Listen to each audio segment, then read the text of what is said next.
In football, talent used to be a gift, something a club would protect, polish, and celebrate. But with Kylian Mbappé, it became something else entirely, a storm too large for any system to contain. Before he was the face of billboards, before he carried the weight of nations, he was simply a boy from Bondi who ran faster than fear itself. Coaches didn't discover Mbappé, they witnessed him. His rise wasn't linear, it was explosive, and at every stage the same question followed him like a shadow. What do you do with a player who becomes bigger than the institution meant to guide him? PSG learned the answer the hard way. They offered him power, money, legacy, everything except the one thing he couldn't buy: escape from the expectations they built around him. Because when a club signs a superstar, they think they've purchased brilliance. But brilliance isn't still. It moves, grows, demands. And if the club can't evolve with it, the relationship fractures.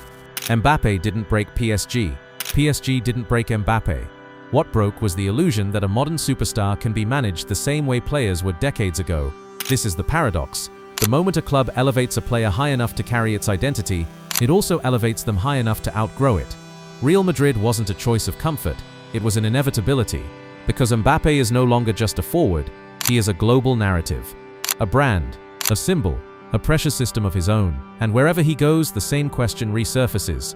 Is the club shaping him, or is he shaping the club? Before delving deeper into the silent tension behind psychological power games and transfers, you can support me by liking, subscribing to, and sharing the video. Thank you. For years, football clubs believed they controlled the narrative. They created legends, shaped careers, and dictated destinies. But with Mbappé, something unprecedented happened. The narrative learned to control itself. By the time PSG realized his influence, it was already too late. They had built a team around him, a strategy through him, and an identity dependent on him. Every goal, every headline, every contract negotiation elevated him beyond the reach of the club's traditional hierarchy. They didn't just sign a player, they signed a gravitational force. In the boardrooms of Paris, executives were whispering about the Mbappé project. But projects are stable, predictable, and measurable. Kylian was none of these things. He represented a new generation of footballer, acutely aware of his own market power and emotionally detached from the tribal loyalty that sport once demanded. And who could blame him? When a club becomes a global business, a player becomes a global product. When a stadium becomes a stage, a player becomes the performance. Mbappé simply adapted faster than anyone else, but adaptation has consequences. Every season, PSG grew more reliant on him. Marketing campaigns, sponsorship deals, ticket sales, even political optics. France didn't have a superstar playing at PSG. PSG existed in the orbit of France's superstar. This imbalance creeps into everything. Tactical decisions, locker room dynamics, media narratives. Coaches arrive already knowing the unspoken rule: there is the team, and then there is Kylian. Not by arrogance, not by ego, but by scale. His presence bends the environment, the way a black hole bends light. And in a sport built on collective sacrifice, a single point of gravity can reshape the entire ecosystem. The irony: the more the club tried to anchor him, the more obvious it became that he wasn't meant to be anchored at all. He belonged to something bigger: global football, global storytelling, global expectation. And the moment a player's identity grows beyond the boundaries of a league, leaving isn't betrayal, it's evolution. The breaking point didn't come from a single moment. Not a fight in training, not a disagreement with the coach, not even the contract sagas the media obsessed over. It came from something far quieter and far more dangerous: expectation. France expected him to be a leader, PSG expected him to be a savior, sponsors expected him to be perfection, the world expected him to be inevitable. And that is the curse of generational talent. Before they even understand themselves, everyone else believes they already know them. Behind the cameras, Mbappé learned early that the modern footballer isn't allowed to simply play. You must represent, you must inspire, you must carry a narrative larger than your own life. He wasn't just a player, he was a political asset, a cultural icon, a market driver. Presidents called him. Billionaires negotiated around him. Young kids idolized him before he had ever proven anything. At 18, he wasn't introduced to pressure, he inherited it. But pressure has a side effect: it isolates. You don't complain, because you should be grateful. You don't show fear, because you're the future. You don't show doubt, because you're different. And so, quietly, Mbappé built walls, not of arrogance, but of self-preservation. In a world obsessed with owning him, he learned to own himself. He became meticulous, calculated, strategic. Every decision served a purpose. Every move was a negotiation between what he wanted and what the world demanded. And at PSG, this was magnified tenfold. One bad game wasn't a headline. It was a crisis. One good game wasn't celebrated. It was expected. Every victory was the bare minimum. Every mistake was betrayal. This is the paradox of being extraordinary. The higher you rise, the less people see you. Not the human, not the flaws, only the symbol they built. And symbols do not get tired. Symbols do not doubt. Symbols do not leave. People do. The club stopped treating him like a star and began using him like infrastructure.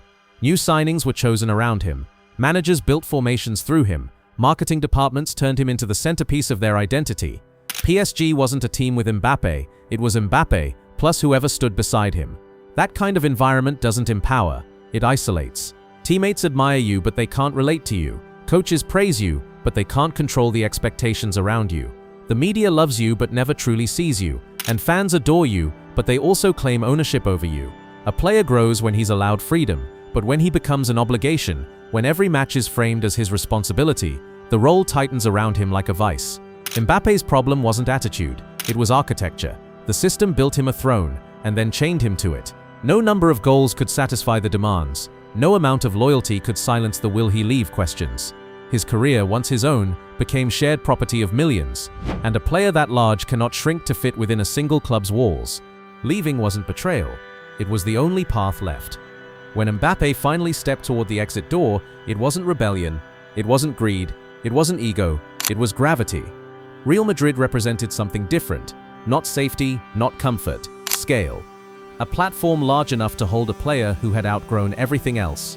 A stage where pressure is constant, but no single man must carry the world alone. At Madrid, you are not the sun, you are part of a constellation. Yet the move didn't erase the burden. If anything, it added a new one. Because when a superstar leaves a club as its symbol, he doesn't start fresh. He drags every expectation with him. The hope of France, the legacy of PSG, the storyline of the next global icon.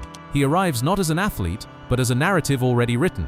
And narratives are harder to change than defenders. Mbappe didn't run away from Paris. He stepped into a world finally big enough to contain the reality of who he had become. But with that freedom comes a new question, one the world has never stopped asking. If a player becomes bigger than his club, who shapes who? But Real Madrid didn't offer escape. It offered exposure. In Paris, Mbappe lived inside a spotlight. In Madrid, he stepped into a stadium made of them. Because the moment he arrived, a new tension formed. Quieter than the noise at PSG, but deeper. At Madrid, greatness is not celebrated, it is assumed. The club does not revolve around its stars. Stars revolve around its history.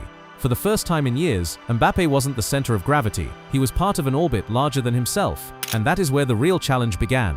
In Paris, pressure came from being the answer to every problem. In Madrid, pressure comes from being compared to those who solved problems long before you existed. Here, heroes are not crowned, they are measured. Measured against legends, measured against expectation. In this environment, the psychological shift is enormous. A player who once carried a club must now integrate into a machine older, colder, and far more demanding. The room for error shrinks. The margin for identity blurs. You're no longer the future of France, you're another name added to a wall of impossible standards. And yet this is exactly why superstars come here. Because Madrid forces you to confront yourself, not the version shaped by media, politics, or marketing, but the version shaped by pressure that cannot be negotiated. At PSG, Mbappe lived under expectation. At Madrid, he lives under legacy. And legacy has no patience. What surprised Mbappe most in Madrid wasn't the noise, it was the silence. The silence in training sessions where mistakes aren't criticized, they're noted. The silence in the stands, where applause is earned, not given. The silence in the dressing room, where players with 5 Champions Leagues don't need to remind you who they are. Madrid's culture is built on an unspoken truth. The badge is bigger than the man. For a player who spent years becoming the face of a club, this isn't a downgrade, it's a recalibration. For the first time, the story isn't his alone. He is surrounded by peers who understand the weight he carries because they carry fragments of it themselves, and this changes everything. At PSG, pressure isolated him. At Madrid, pressure distributes itself. Success is no longer a personal burden, it's a collective ritual, a standard that existed long before he arrived and will exist long after he leaves. This creates a different psychology, not I must carry, but I must belong. And belonging requires surrender, not of ambition, but of control. Madrid doesn't ask players to shine, it asks them to align. For someone who has mastered the art of self-direction, this is both liberating and frightening, because in this environment, excuses disappear. There are no politics to hide behind, no narratives to manipulate, no power struggles to negotiate, only performance. Here, Every touch, every run, every moment is judged against ghosts. Zidane, Ronaldo, Raul, Cristiano. Not because Mbappe must become them, but because Madrid demands that its greatest players redefine the impossible. And deep down, that's exactly why he came. For Mbappe, the real battle was never choosing between Paris and Madrid.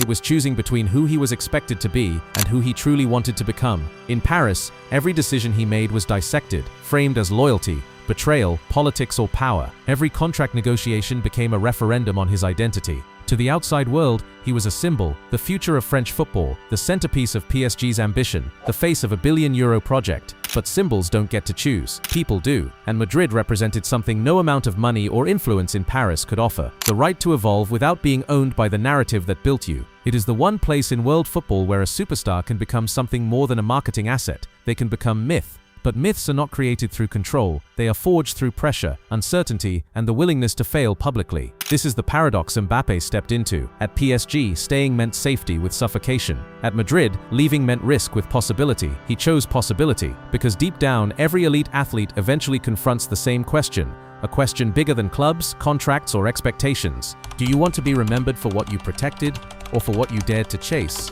For Mbappe, the answer was clear. He didn't want to preserve a legacy built around him. He wanted to build one that outlived him. Great players change games. Generational players change clubs. But only a rare few change the very rules that govern them. Kylian Mbappe never asked for that kind of influence. It formed around him. It followed him from Monaco to Paris, and now onto the marble steps of the Santiago Bernabeu.